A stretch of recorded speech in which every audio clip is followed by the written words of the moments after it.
Hello and welcome to Sydney, where you join me outside Stadium Australia ahead of England versus Colombia in the World Cup quarterfinals tomorrow night.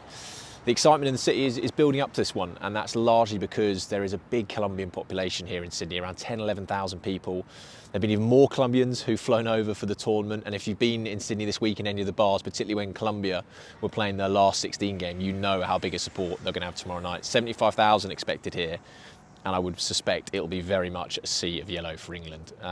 We've heard from Mary Earps and Sarina Wiegman in the press conference this evening, and both of them in a pretty strong, defiant mood, particularly Mary Earps. I think she's shown herself to be a leader in this squad. She's a great talker, and the way she spoke ahead of this game sort of sent out a message that England feel the best is yet to come. That's literally what Mary said, and I think for them, that is the feeling they've taken from these first few games, because they've had difficult performances. They haven't really sparkled, but they found a way to win in every match. And what Earps was trying to stress to all of us there in the media, and it was a packed press conference room, was that in tournament football, it's the results that matter. No one remembers at the end, how well did that team play. They look at the name on the trophy, and for England, that's what I think they're going to take forward into this quarter-final. That even against Nigeria, look at that game when they were down to 10 players, they were struggling. Their grit, their resilience, their strength got them through, and they've made it this far without it hitting top gear. So I think when they go forward, they'll take that as a big positive, that they can get better, they can improve against a Colombia team who we shouldn't really underestimate. I know the world rankings make it look like it should be a comfortable win for England.